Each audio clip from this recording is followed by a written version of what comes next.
మెదక్ జిల్లా మాసాయిపేట మండలం కొప్పులపల్లి గ్రామంలో సోమవారం మాల కులస్తులు మీడియా సమావేశం నిర్వహించారు. గ్రామంలో 3 కుటుంబాలను వెలవేసినట్లు జరుగుతున్న ప్రచారాన్ని వారు తీవ్రంగా ఖండించారు. 3 కుటుంబాలు తమతోటే కలిసి ఉన్నాయని, కాకపోతే చిన్న చిన్న గొడవల కారణంగా వారు పోలీస్ స్టేషన్లో పరస్పరం కేసులు నమోదు చేసుకున్నారని వారు తెలిపారు. గ్రామంలో ఎలాంటి కుల వివక్ష జరగటం లేదని కుల వెలివేసినట్టు వచ్చిన వార్తలు తీవ్రంగా ఖండించారు. గ్రామంలోని 34 కుటుంబాలకు చెందిన నాయకులు నేడు మీడియా సమావేశం నిర్వహించారు. మలగ నాగరాజు, మలగ శివయ్య, మలగ గాలవ అనే 3 కుటుంబాల సభ్యులు తమ 34 కుటుంబాలను అవమానించారని, జిల్లా వ్యాప్తంగా తమ ప్రతిష్ట దెబ్బతినే విధంగా వెలివేశారని ప్రచారం చేశారని ఆవేదన వ్యక్తం చేశారు. గ్రామంలో కొన్ని రోజుల క్రితం పెట్రోల్ చోరీ జరిగిందని, ఒక వ్యక్తి ఇంటి ముందు కుంకుమ, పసుపు, నిమ్మకాయలు వేయడంపై అనుమానాలు వ్యక్తమవుతున్నాయని వారు తెలిపారు. ఇలాంటి ఘటనలు పునరావృతం కాకుండా చర్యలు తీసుకోవాలని పోలీసులకు విజ్ఞప్తి చేశారు. విలేజ్ కొప్పులపల్లి మండల్ మాసాయిపేట మా మాల సంఘం యొక్క సభ్యులు టోటల్ 36 మెంబర్స్. 37 మెంబర్స్లో అనవసరంగా మేము తీసేయకున్నా కానీ తీసేసిండని చెప్పేసి అక్షరాలు చేసి ఆయన తమ్ముడు 2 నైట్ 9 తారీఖు పెట్రోల్ దొంగతనం చేస్తున్నాగా నలుగురు నిలబడి దొరకబట్టి ఫోటో తీసారు. ఆయన డ్రింకింగ్లో ఉన్నాడని చెప్పేసి కట్టేయడం జరగలేదు. ఎందుకంటే మనవాడని చెప్పేసి ఊరుకున్నాం. పొద్దున మాట్లాడదామని చెప్పేసి సైలెంట్గా ఊరుకొని, కృష్ణ అంటే ఆయన మళ్ళీ కృష్ణ అంటే కులపెద్ద మనిషి. ఆ కులపెద్ద మనిషి ప్రతి ఒక్క మనిషికి మా 37 మెంబర్స్కు ఇంటిమేషన్ ఇచ్చిండు. ఆ ఇంటిమేషన్ ప్రకారము నైటు ఈరోజు నైట్ మాట్లాడదామంటే వద్దురా, తాగి తడిపి ఉంటారు కాబట్టి రేపు పొద్దున మాట్లాడదామని నేను కృష్ణతోటి నేను ఆన్సర్ ఇస్తే నాతో పాటు అందరికీ కూడా చెప్పు కృష్ణ, ఎందుకంటే నా ఒక్కరిని చెప్తూ కూడా బాధ్యుని కాదు, నాకు చెప్పలే అని చెప్పేసి ఈ 37 మెంబర్స్ అంటారు కృష్ణ, వద్దు అందరికీ ఇంటిమేషన్ ఇచ్చేసాయి. మళ్ళీ మన గ్రామ పెద్దలకు కూడా ఇప్పుడు కిషన్ గౌడ్ అంటే ఆయన ఉన్నాడు, బాలరెడ్డి అంటే ఆయన ఉన్నాడు, జరాం రెడ్డి అంటే ఆయన ఉన్నాడు, ఈ పెద్ద మనసులకు కూడా ఇంటిమేషన్ ఇచ్చేసాయంటే వాళ్ళకు కూడా ఇంటిమేషన్ ఇచ్చిన అన్న పొద్దున మాట్లాడదామని చెప్పేసి కృష్ణ మా ఇంట్లోకి వచ్చి చెప్పినాడు.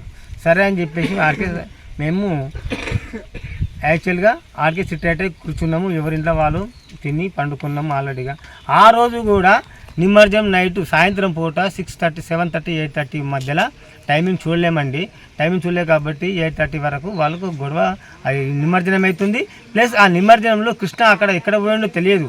ఎక్కడ పోయిందంటే ఆయన దుర్గమ్మ టెంపుల్ దేవునికి పోయిందా ఎక్కడ పోయినా మాకు తెలియదు. ఎవరెక్కడ పోతారో తెలుస్తారా అండి, ఎవరెక్కడ పోతారో తెలియదు. కాబట్టి ఆ కృష్ణను మధ్య రోడ్డు పైన నలుగురు కలిసి జీడిపల్లి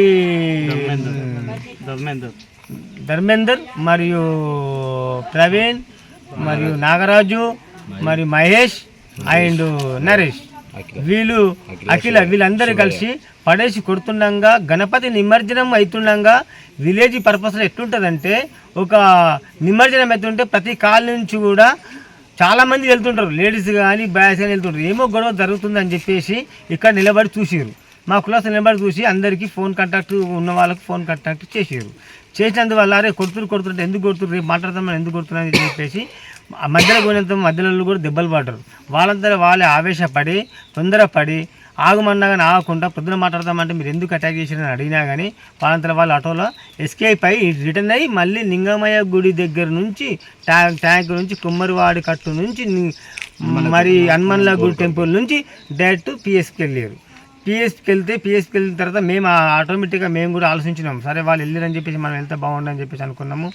ఏసో గారు అనే పేరు నాకు తెలియదండి, ఆయన కూడా ఏమంటే మీరు కూడా రండి అని చెప్పేసి అప్పటికే మేము ట్రాక్టర్ పట్టలేమని చెప్పేసి అందరం వెళ్ళిన తర్వాత కూడా సార్ ఎస్ఐ సార్ కూడా మాకు మంచిగా మాట్లాడండి, ఇంతమంది ఉంటే బాగుండదని చెప్పేసి వాళ్ళ ఆటోను పంపించిండు. ఎక్కడ పంపించిండు, ఇద్దరం గుద్దుకుంటే 104 సెక్షన్ అక్కడ స్టాఫ్ మొత్తంలో 4 మెంబర్స్ 5 మెంబర్స్ తప్ప ఇంకా ఎవరు లేరండి. వెల్లుర్తి పిఎస్లో చెప్పిండు ఎస్ఐ గారు, 4-5 మెంబర్స్ మాత్రమే ఉన్నామండి, ఇంతమంది మేము ఆపలేమని చెప్పేసి ఆటోకు తాడు గుంజేసి వాళ్ళకి డ్రైవింగ్ ఇచ్చి పంపించిన మాత్రంలో మా పిల్లగాళ్ళు ఆపరా అంటే కూడా ఆపకుండా వెళ్ళేసేసి ఎస్ఐతో మాట్లాడినాం. ఎస్ఐతో మాట్లాడిన తర్వాత కూడా మీకు ఎంక్వైరీ చేసిన తర్వాత కాంప్రమైజ్ చేద్దామని చెప్పేసి కూడా ఆయన కూడా సార్ వాళ్ళు కూడా మాకు మంచి ఎంకరేజ్ చేసి, ఎందుకంటే కలిసిమెలిసి ఉంటారు బిడ్డ, ఒకటే కొల మంచిగా ఉంటారు అని చెప్పేసి అంటే సరే అని చెప్పేసి మేము మార్నింగ్ వచ్చినాం. ఆల్రెడీ అదే నైట్ వచ్చినాం, 3 o'clock వచ్చేసినాం. మానేమంటే ఆమె సీరియస్ అయింది. ఒక మోరి దగ్గర ఒక హ్యాంగ్లర్ పెట్టిరు. హ్యాంగ్లర్ అంటే మన ఇనుప హ్యాంగ్లర్ పెట్టిరు. జాలి అంటే ఎందుకు దాంట్లో చెత్త తట్టకుండా చెత్తను వదులుకొని పోయే వాటర్ దారి దగ్గర ఆమెకు మానమ్మను తల ఉంచేసి అక్కడ వీళ్ళు కొడితే ఆమెకు బ్లడ్ వచ్చింది, నెత్తుల నుంచి బ్లడ్ వచ్చింది. ఫస్ట్ ఇంపార్టెంట్ ఎవరు ఇంపార్టెంట్, మనిషి ఇంపార్టెంట్ అని చెప్పేసి ఎస్ఐ అన్నాడు. ఇంపార్టెంట్ ముఖ్యమా కేసు ముఖ్యమా అని అంటే మేము ఆల్రెడీగా ఇమీడియట్గా తూప్రాన్ తీసుకెళ్ళాం. తూప్రాన్ తీసుకెళ్తే ఆల్రెడీగా మేము ట్రీట్మెంట్ చేసిన తర్వాత పొద్దున ఆల్రెడీగా పోయి మేము ఆల్రెడీ కేసు సార్ ఇట్లా జరిగిందని చెప్పేసి కేసు మీరు ఏం చేస్తారు చేయండి సార్ అని చెప్పేసి అంటే సరే అని చెప్పేసి మా యొక్క మాట ఎస్ఐ గారు విన్నారు. వాళ్ళు ఏం చెప్పారో మాకేం తెలియదు. ఇప్పటి 34 మందిని వాళ్ళు 3 కుటుంబాలు అంటే 3 ఓన్లీ 4 మెంబర్స్ మాత్రమే ఉంటారు. ఆ 4 మెంబర్స్ ఎంఆర్పిఎస్ ప్లస్ ఎవరు మన ఈ మాసపేట విలేకరుతోటి స్టేట్మెంట్ ఇవ్వడము, పెద్ద మనుషులు కూడా చెప్పారు ఈ రోజు కాకపోతే మాట్లాడదాం అని చెప్పినప్పుడు వాళ్ళు ఆగలేదు, అటాక్ చేసారు. ఎందుకు అటాక్ చేశారంటే అర్థం చేసుకోవాలి. ఎందుకు అర్థం చేసుకోవాలంటే దొంగతనం కొప్లపల్లిలో ఎన్నో దొంగతనాలు జరుగుతున్నాయి. ఫస్ట్ ఆఫ్ ఆల్ కొప్లపల్లి విలేజ్ సభ్యులకు నమస్కరించి చెప్తున్నా, కొప్లపల్లి విలేజ్లో డీజిల్ పోతున్నాయి. మలకిచ్చే కొడుకును మేము మా అక్క మౌనిక, మా డాడీ మొన్న 9 తారీఖు రాత్రి చిట్ అయింది. ఆ రోజు నైట్ మేము 12 గంటలకు అనుకున్నాము. 2 గంటలకు ప్రవీణ్ అనే అతను వచ్చి పెట్రోల్ తీసిండు. మా అక్క చూసి నన్ను పిలిచింది. పోయి ఎందుకు ఊళ్ళో వచ్చిరని పిలిచిన. ఊళ్ళో అంటే ప్రవీణ్ పెట్రోల్ తీస్తుండు నా బండి కాడ లైట్ పట్టుకొని. అంతకుముందుకే మా బాబా బండికి పెట్రోల్ తీసేసిండు. ఎందుకు తీసినావు అంటే నేను తాగి ఉన్నా, నేను బాత్రూమ్ వచ్చిన అయిదని చెప్పిండు. మళ్ళీ అద్దని ఇంటికి పంపించినాము. దాని తెల్లారి మా డాడీ అందరు ఎప్పుడు వస్తాయని పోతే కొట్టిరు 3-4 కలిసి. అక్కడ సండిలోకి వెళ్తుంటే పోతుంటే వస్తుంటే గలీజు మాట్లాడుతున్నారు సార్ మాటలు. మేము అక్కడ పోయినా ఇక్కడ పోయినా అయినా వాళ్ళని ఒక్క మాట కూడా అంటలేము. మేము సప్పుడు చేయక వింటున్నాము, సప్పుడు చేయక వస్తున్నాం, కానీ ఒక్క మాట బోలని బెదిరియలు ఈ వరకు. మళ్ళీ రివర్స్ అవుతుంది. రివర్స్ మళ్ళీ మాట్లాడతలేము. వాళ్ళు ఎంత ఇచ్చినా కానీ మేము గమ్మున పోతున్నాం. మనసులో ఎంత కనిపిస్తే అంత బూతులు, అంతేగాని ఏమి మరి గమ్మున పోయిన వాళ్ళతో ఉండాలి కదా సార్. మళ్ళీ మీరు కూడా అంటారు కదా కులం ఏం బంధు పెట్టలేము. కులము బంధు గిందు అని ఏమనలేదు సార్. మేము ఆ రోజు రాత్రి మా ఇల్లు వాళ్ళ ఇల్లు కలిసి ఉంది కాబట్టి చిట్టి పైసలు తీసుకుపోయిర్రు. పాలు మేము మాకు పండుగ లేదు సార్. మేము పాల కాడికి రాలే, ఏ దాని కాడికి రాలే, మేము చిట్టి కాడికి కూడా మేము రాలే. ఇక సాపుడు చెప్పుకున్నా మళ్ళీ ఏం చేసుకురో కూరలకు ఇచ్చుకురో మాకు సంబంధం లేదు. కసి పెట్రోల్ తీస్తే మాత్రం కొట్టకూర అని ఆపేసిన దానికి మాకు కులం బంధు పెట్టిరని ఇక తెల్లారి 4 గంటల నుంచి పంచాయత్ జరిగింది సార్. వాళ్ళు పంచాయత్ అయితే కూడా నేను అటు ఇంకా వెళ్ళలేము. మేము వాళ్ళని కొట్టిన తర్వాతనే పోయినాం. మేము ఆడికి కొట్టినాకనే పోయినాం. మేము ఇప్పుడు కూడా తోవ నడవనిస్తలేదు.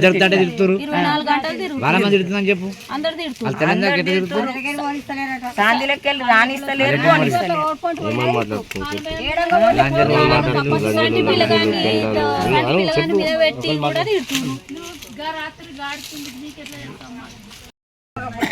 మా అన్న బిడ్డ ఒకటి, నా బిడ్డ ఒకటి. నా బిడ్డలకు ఏం చేస్తే పిలిపించిన ఇంట్లకు వచ్చింది, టీవీ చూసింది. ఈ కళ్యాణం గురించి బోడపల్లి తెచ్చుమా పిలిచిన. పిలవంగానే బయటకు వెళ్ళి గొల్లెం పెట్టిర్రు, రేపు చేసాను కేసు పెట్టి పైన నా మీద. ఆ ఇంటి వాళ్ళే ఇప్పుడు పెట్టిన వాళ్ళే కేసు పెడితే నెలున్న జైల్లో బెల్ తిరుతున్నా. ఇప్పుడు 5 ఏళ్ళు ఇస్తుంది ఒకటి, మళ్ళీ 20 తరకుంది నాకు. మళ్ళీ మొన్న నా కులపలతో పోలేని పోయినా, అది పిలిస్తేం పోలే.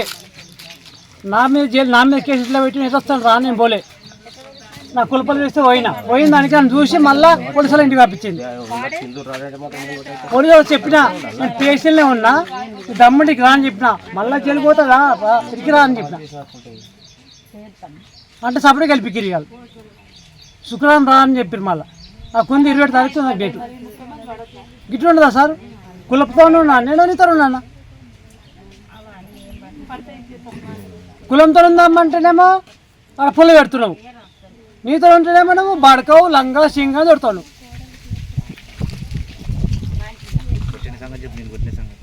నన్ను పొట్టువడ కొడితే నా అల్లుడు మీదకే నమ్మి పడ్డాడు. నా బిడ్డగా చేస్తారు బిల్లంగం చేస్తే నాలుగు అమ్మేవన్నాడు. మా అల్లుని పొట్టు కొట్టి నన్ను పొట్టు కొట్టిండు. రాజుగాడు, పవిని గాడు, మైగాడు, నరిగాడు, నలుగురు కొట్టి సార్ పొట్టాడు. మా అల్లుడు వచ్చింది నా మీద, నన్ను కాపాడు దానికి మీద అంటే నన్ను కొట్టి అయ్యాను. మళ్ళీ నా ఇంటికి వచ్చిండు. నా ఇంటికి వచ్చి నేను మా బిడ్డ దగ్గరికి పోయినా 1 గంట రాత్రి అయినా దొంగతనం చేసిండు. గ్యాస్ బిడ్డ తప్పిండు, అల్మార్ బల్ తెంగిండు, బేడం బల్ తెంగిండు. ఇప్పుడు బెడ ఇంటికి బెడమే లేదు, 2 సార్లు బేడలు లేవు. శివే మళ్ళీ శివే గ్యాస్ బిడ్డ తప్పిండు, గ్యాస్ పోయేది తప్పిండు. అల్మార్ మొత్తం చూపిస్తా ఇప్పుడు తాళం కూడా పడతలేదు. మొత్తం అన్ని వాళ్ళు తెంగాడు, బేడాలు మొత్తం అన్ని వాళ్ళు తెంగాడు. 20 రూపాయలు ఉండే, 20 రూపాయలు కూడా తప్పేయండు. పోనీ నాకేదైనా కొట్టిస్తున్నా అని అడ్డుకున్నాయి. కొప్పులపల్లి మాలకులస్థలము, మాసేపేట మండల్. ప్రస్తుతం వెళ్తుండే ఇప్పుడు మాసేపేట మండల్. అయితే మా కులంలో ఒక 3-4 కుటుంబాలు మా కులాన్ని కానీ మా గ్రామాన్ని కానీ ఒక అవమానించాలనే ఉద్దేశంతో వాళ్ళు ఏం చేశారంటే, మొదటగా సెప్టెంబర్ 8 తారీఖు నాడు మా కులం చిట్టు జరిగింది సాయంత్రం వరకు.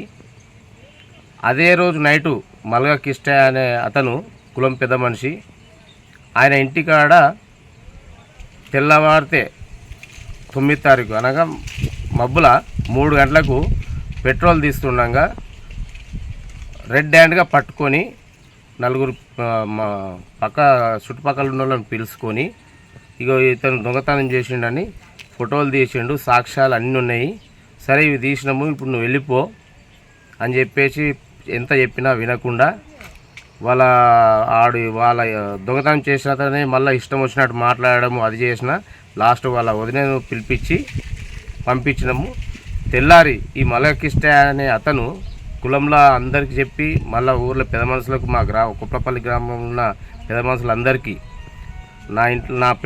మా బండ్లలో పెట్రోల్ దొంగతనం చేసిన మల్గ ప్రవీణ్తో ఏమైనా మాట్లాడదామా అంటే, సరే మాకు ఇలా వీలు కాదు, రేపు అనగా 10 తారీఖు నాడు మాట్లాడదామనేసరికి అందరం ఒప్పుకున్నాము.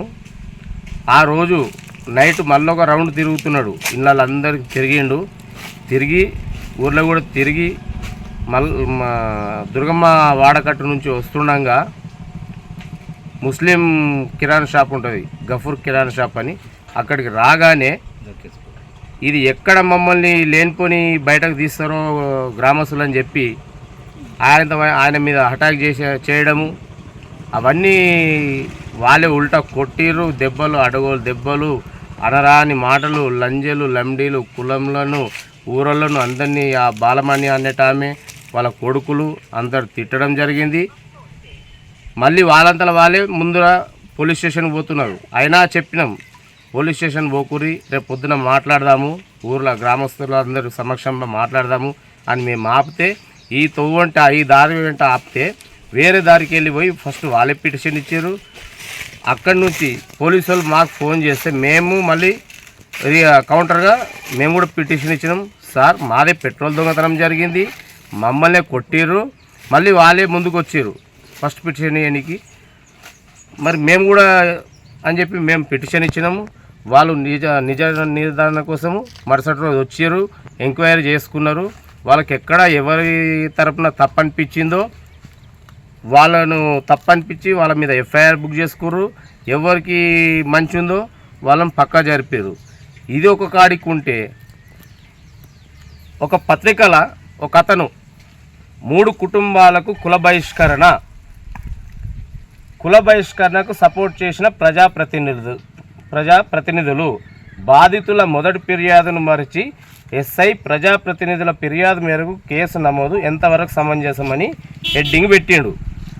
మరి ఆ పత్రిక సంబంధించిన మనిషి ఇద్దరిది తీసుకున్నాడా వర్షన్, ఒకటే వర్షన్ తీసుకున్నాడా, ఊర్లోకి వచ్చి ఏమన్నా ఎంక్వైరీ చేసిండా, మా కులం దగ్గరికి రాలే, గ్రామంలో ఉన్న పెద్ద మనుషులను వచ్చి ఏమన్నా ఎంక్వైరీ చేసిండా, ఇలా ఏమన్నాడు, కుల బహిష్కరణకు సపోర్ట్ చేసిన ప్రజాప్రతినిధులు అంటే గ్రామం మొత్తం సపోర్ట్ చేసి వీళ్ళని ముగ్గురినే మేము బహిష్కరించినట్టుగా మాట్లాడితే ఇది మల్గ నాగరాజు ఆగస్టు 7 తారీఖు నాడు వెల్దుర్తి పోలీస్ స్టేషన్లో కుల బహిష్కరణ కింద పిటిషన్ ఇచ్చిన అన్నాడు. ఆగస్టు 7 తారీఖు పిటిషన్ నువ్వు ఇచ్చినావు, సంతోషం, మేము కాదనిలే. కానీ మేము ఆగస్టు 4 తారీఖు నాడు మేము బోనాల పండగ ఉంది అని చెప్పి ఆదివారం రోజున మనిషికి 500 రూపాయలు పట్టీలాగా వసూలు చేసుకున్నాం. అంటే ఇంటికి ఒక 500 వేసుకుంటే మిగతా మన కులం చిట్టీలకి వెళ్ళి డబ్బులు తీసుకొని బోనాలు చేద్దామని చెప్పి దాని తర్వాత ఆ రోజు పోచమ్మక్కడ బోనాలు చేసినాము. బోనాలు చేసిన తర్వాత ఒక యాటంటు కోసినాము. ఎవరిది పాలు వాళ్ళకి పెట్టేసినాము. పాలు పెట్టేసిన తర్వాత కూడా అందరు తీసుకుపోయారు, ఈయన తీసుకుపోలేదు. తీసుకుపోకపోతే మల్గ దుర్గయ్య అనే అతనికి ఇచ్చి పంపించినాం. ఇంట్లోనే ఉన్నాడు, డోర్ పెట్టుకొని ఫోన్ మాట్లాడుకుంటుండు. కానీ ఎంత డోర్ కొట్టినా లేవలేదంట. బోనాల పండుగ అన్నప్పుడు ప్రతి ఒక్కరింట్లో అడావిడి ఉంటుంది. సరే ఏం చేయాలని విధి లేక కులం పెద్ద మనిషి దగ్గర ఇచ్చేసి వచ్చేసిండు. అతని ఇంట్లో ఫ్రిడ్జ్ లేదు. ఈరోజు పెట్టినామంటే రేపటి వరకు వాసన వస్తుంది. పొద్దున ఇదే నాగరాజు నాకు ఫోన్ చేసిండు, ఎక్కడుంది నా పాలు వెళ్ళమన్నా అని. అంటే నేను ఒక 2 నిమిషాలు నాకు టైం ఇయ్యి, నేను చెప్తా అని చెప్పిన. తెలుసుకున్నా పలానా కిష్ట దగ్గర ఉందట, నువ్వు పోకపోతే ఇంకోళ్ళని పంపి మీ పిల్లల్ని ఎవరిని పంపి తీసుకో అని చెప్పినాం. నాకు అవసరమే లేదు, వాళ్ళ దగ్గర ఉంది అంటే నాకు అవసరమే లేదన్నాడు. సరే నీ ఇష్టం అని చెప్పినాం. మరి ఈరోజు మీరు వంటలకు పోతున్నాం కదా మనము, మరి ఈరోజైనా నాకు చెప్తావా అంటే తప్పకుండా చెప్తా అని చెప్పిన. అక్కడ మా డ్యామ్ మైసమ్మ దగ్గర మేక కటింగ్ అయిపోగానే మరి 3 గంటలకు వచ్చింది సార్. పెట్రోల్ 2 బండ్లకి వెళ్ళిండో 3 బండ్లకి వెళ్ళిండో తెలియదు. లైట్ పట్టుకొని పెట్రోల్ తీస్తుండగా మళ్ళీ బిడ్డే బయటకు లేచింది. బయటకు లేస్తుంటే ఎవరు గిడ లైట్ పట్టుకొని తీస్తుండని ఆయన ఇట్లా రెట్ట పట్టి గుంజితే బజార్లకు వచ్చిండు. కొట్టబోతే అలా తండ్రి వద్దు, ఆయన తాగి ఉన్నాడు, రోడ్డు మీద పడితే పానం పోతుంది, వద్దా అని పక్కకు గుంజినాము. కొట్టకుర్రి ఇప్పుడు అంటే అందరు కట్టేయమన్నా కానీ ఆయన తాగి ఉన్నాడని కట్టేయలేదు. ఆళ్ళకెళ్ళ వదినలు పిలిపించి ఎలగొట్టినాం. మా ఇంటికి వచ్చి మా పెద్ద కొడుకు తాన అసాది ఫోన్ చేయి మా అన్నకంటే మేము చెయ్యము, మేము రాము, ఇప్పుడు మేము అసలే బయటకు రాము, కొద్దిగా మాట్లాడతాం ఏదో సంగతాన అని మేము ఇంట్లో పోయి పన్నాం సార్. మాత్రమే ఉంటాం. ఆ 4 మెంబర్స్ ఎంఆర్పిఎస్ ప్లస్ ఎవరు మన ఈ మాసపేట విలేకరుతోటి స్టేట్మెంట్ ఇవ్వడము, పెద్ద మనుషులు కూడా చెప్పారు ఈ రోజు కాకపోతే మాట్లాడదాం అని చెప్పినప్పుడు వాళ్ళు ఆగలేరు, అటాక్ చేసారు. ఎందుకు అటాక్ చేశారంటే అర్థం చేసుకోవాలి. ఎందుకు అర్థం చేసుకోవాలంటే దొంగతనం. కొప్లపల్లిలో ఎన్నో దొంగతనాలు జరుగుతున్నాయి. ఫస్ట్ ఆఫ్ ఆల్ కొప్లపల్లి విలేజ్ సభ్యులకు నమస్కరించి చెప్తున్నా, కొప్లపల్లి విలేజ్లో డీజిల్ పోతున్నాయి, బ్యాటరీలు పోతున్నాయి, అన్నీ పోతున్నాయి అని చెప్పేసి వీళ్ళకి అందరూ తెలుసు. కాబట్టి వీళ్ళు ఏం చేశారంటే ఈ డీజిల్ దొంగతనం వల్ల ఇంకెన్ని అటాక్ ఎన్ని మీద పడతాయని చెప్పేసి వీళ్ళు కృష్ణ అటాక్ చేయడం జరిగింది. ఆ జరిగిన దానివల్ల ఏమైందంటే వాళ్ళు కొట్టిరని చెప్పేసి మా మీద పెద్ద ఇష్యూ చేసారు. వాళ్ళని కూడా మేము కాంప్రమైజ్ తీసుకుందాం అనుకున్నాం. ఒక పెద్ద మనిషి ఇంచుమించు 1675 ఓట్లు ఉన్నాయి ఇక్కడ కొప్పలపల్లిలో. ఈ 1670 ఓట్లలో ఒక్కడన్నా మంచి వ్యక్తి లేడా అతనికి నాగరాజుకు?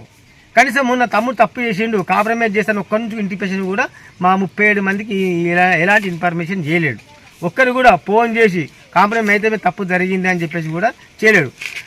కాబట్టి ఈ దొంగతనాలు బయట పడతాయని చెప్పేసి నానా విచ్చలవిడిగా మాట్లాడుతూ అన్ని విధాలుగా ఎంఆర్పిఎస్ అందరూ పోవచ్చు, అందరు చేయొచ్చు. దాన్ని కూడా ఆయన స్టేట్మెంట్ ఇచ్చిన ప్రకారం కూడా 2 సైడ్ వేసి చేయవలసిందే. కానీ ఆయన 1 సైడ్ మాత్రమే చేసిండు.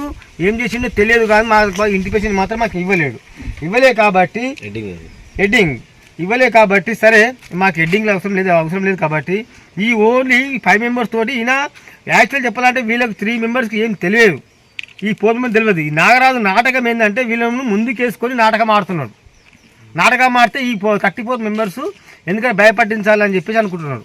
ఈ యాక్చువల్గా ఈ గాలమ్మంటే మాకు ఏం తెలియదు, బాలమ్మకు తెలుసు, ఈ మహేష్ అంటే కూడా ఏం తెలియదు, నరేష్కి తెలుసు, మహేష్కి కూడా కొద్ది గొప్ప తెలుసు. అన్న చెప్పిన విధానమే వీళ్ళు వింటున్నారు. వీళ్ళు ఫోటో దిగుతున్నారు, పొమ్మంటే పోతున్నారు. ఏం దొరుకుతుందో వాళ్ళకి తెలియదు, ఎందుకు ఫోటో తీస్తున్నావు అనేది వాళ్ళు అడగలేకపోతున్నారు. వీళ్ళని ముందుకేసుకొని ఈయన వెనుక ఉండి వాళ్ళు సపోర్ట్ చేసి ముందుకు నడిపిస్తూ ఉన్నాడు.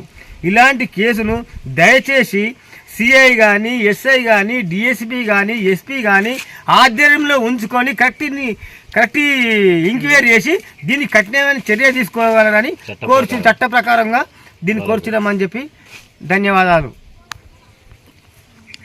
చెప్పినాం నాకు అవసరమే లేదు, వాని దగ్గర ఉంది అంటే నాకు అవసరమే లేదు అన్నాడు. సరే నీ ఇష్టం అని చెప్పినాం. మరి ఈరోజు మీరు వంటలకు పోతున్నాం కదా మనము, మరి ఈ రోజైనా నాకు చెప్తావా అంటే తప్పకుండా చెప్తా అని చెప్పిన. అక్కడ మా డ్యామ్ మైసమ్మ దగ్గర మేక కటింగ్ అయిపోగానే మరి అయిపోయింది అని చెప్తే ఆయన ఒక మనిషికి చెప్పిండు, తీసుకుపోయిండు. దీన్ని ఇంత పెద్ద ఇష్యూ చేస్తున్నారు. రెండోది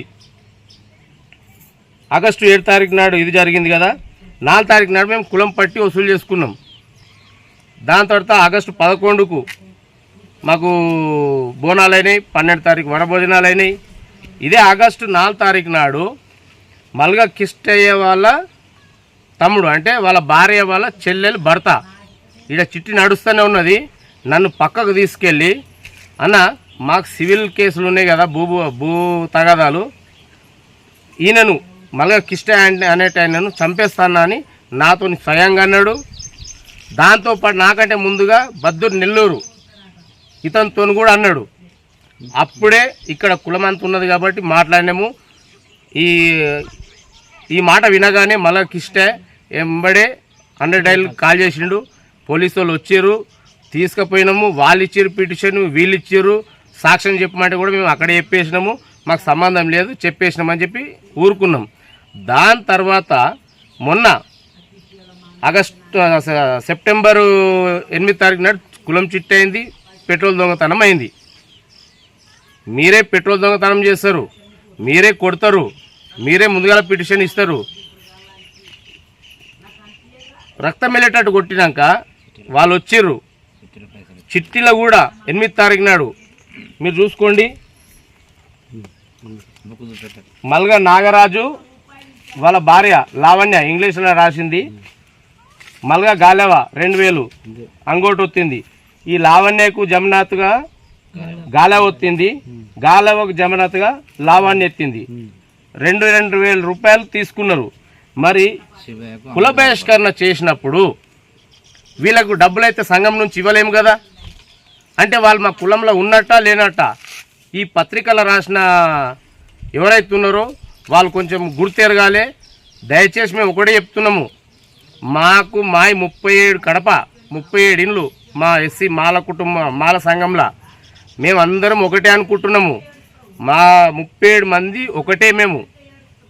కానీ ఈ మల్గా నాగరాజు అనేట ఆయన, మల్గా గాలేవ వాళ్ళ చిన్నల్లుడు, మల్గా శివ కుటుంబము, వీళ్ళు ఏదో చేసి కులాన్ని విచ్చలవిడి చేసి వీళ్ళంతా వీళ్ళకి పంచాయతీలు పెట్టి ఏదో చేద్దామని అంటున్నారు.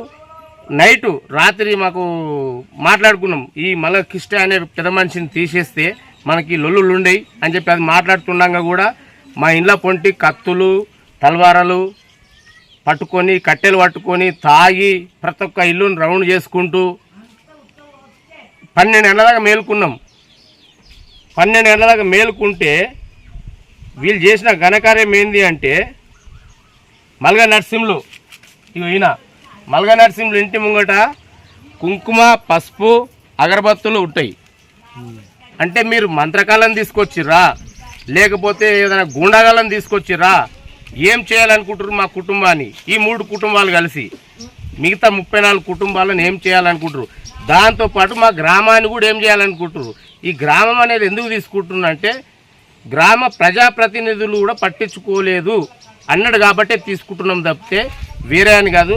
దయచేసి మీ మీడియా మిత్రులకు చెప్తుంది ఒకటే, మా కులానికి ఒక ఇజ్జత్ పోయింది. ఇది కుల బహిష్కరణ అనేది అంటే వీళ్ళు అనుకోవచ్చు వెల్దుర్తి మండల్, మన మాసేపేట మండల్, తూప్రాన్ మండల్ చూస్తుందని, కానీ యావత్ ఇలా మెదక్ డిస్టిక్ తెలిసిపోయింది. అవసరం అనుకుంటే స్టేట్ మొత్తం కూడా పోతుంది. మా ఇజ్జత్ పోయినందుకు మల్గా నాగరాజు కానీ, మల్గా శివయ్య కానీ, మల్గా గాలేవ కానీ వీళ్ళు ముగ్గురే మాకు ఏం చేస్తారు, వాళ్ళ ద్వారా ఎలాంటి మాకు ముప్పు లేకుండా మాకు పోయిన ఇజ్జతు తిరిగి వచ్చే విధంగా వాళ్ళని చట్ట ప్రకారం మీరు మీ పేపర్ వాళ్ళను ఒకటే కోరడం ఏంటంటే మాకు న్యాయం చేయమని కోరుచున్నాము.